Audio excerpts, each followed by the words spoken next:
அனைவருக்கும் இனிய காலை வணக்கப்புக்குடன் என்ற ஆணி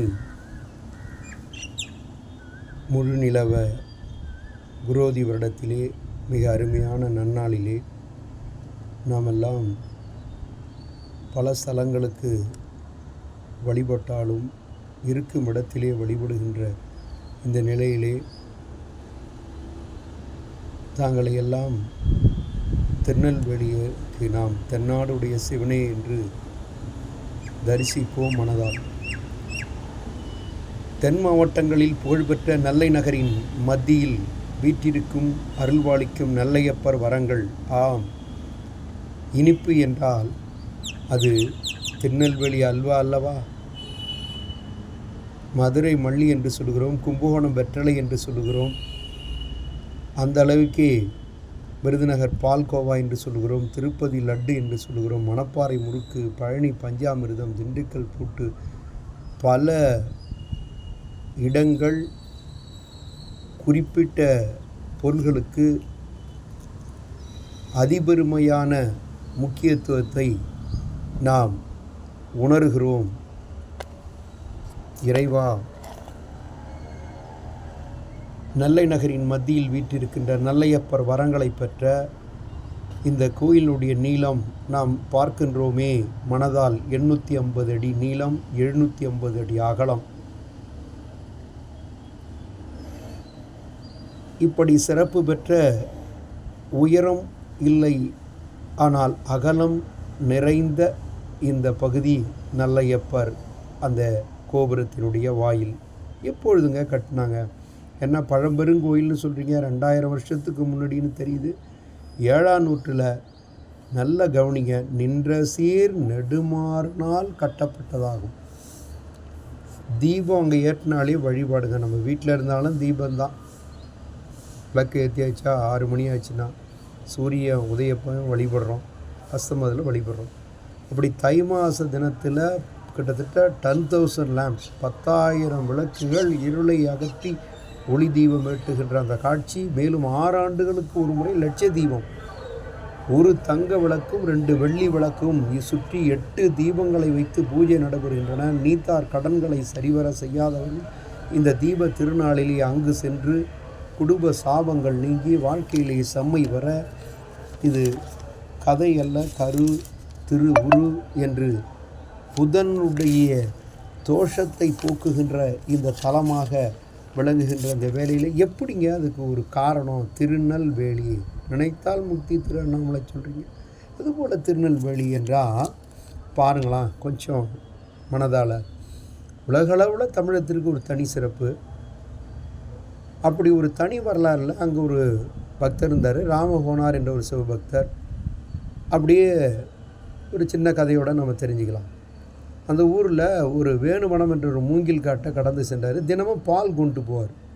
இறைவனுக்கு கொள்ளும்பொழுது பகவத்கீதை சொல்லும்போது நம்மால் முடிந்தது.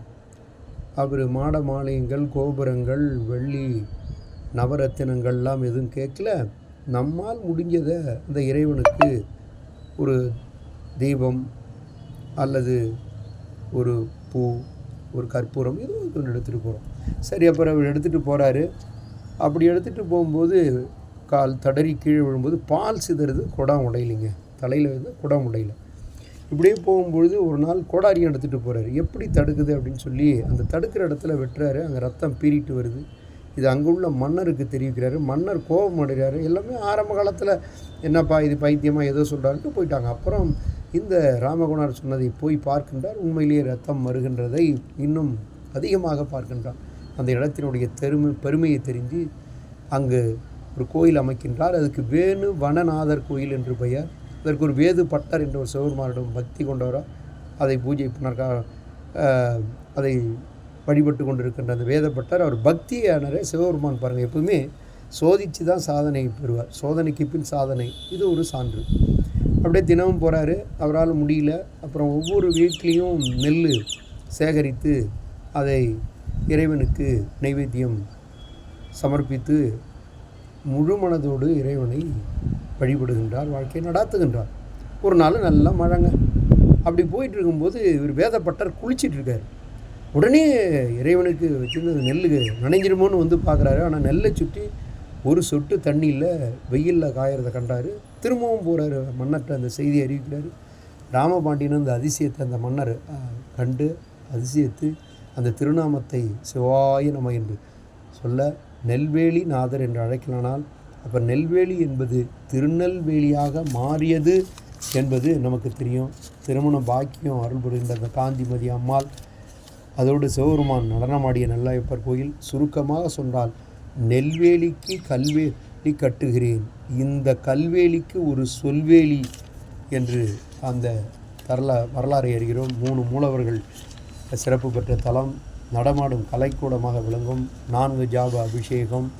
அந்த தேர் கூட உலகத்தில் 3வது தேராக இருந்து லண்டன்லேருந்து தயாரித்த அந்த தேரினுடைய அச்சின்னு பாருங்கள். இப்படி தாமிர சபை திருநெல்வேலிக்கு, திருவாலங்காட்டில் ரத்தன சபை, மதுரைக்கு வெள்ளி சபை, குற்றாலத்தில் சித்திர சபை, இப்படி நெல்லையப்பர் காந்தி ரிஷபவானத்தில் வருகின்ற காட்சி, மணிமண்டபம், சங்கிலி மண்டபம், சோமவார மண்டபம், வசந்த மண்டபம், ஊஞ்சல் மண்டபம், இப்படி சிறப்பு பெற்ற ஒரு அந்த பிரகார அமைப்பு கண்கொள்ளா காட்சியாக பழமையான அந்த கல்வெட்டுகளில் நாம் அறிகின்றோம். அங்குள்ள காலில் வெள்ளி சலங்கை கட்டி வலம் வருகின்ற அந்த காந்திமதி யானை, இதையெல்லாம் அறியும்போது நின்ற சேர் நெடுமாறனால் உருவாக்கப்பட்ட மணிமண்டபம் என்பதை அறிந்து நாம் வியக்க வைக்கும் சப்தஸ்வர கல்தூண்களையும் அதில் அறிகிறோம் என்பதை தாங்களுக்கு உணர்த்தி விடைபெறுகிறோம்.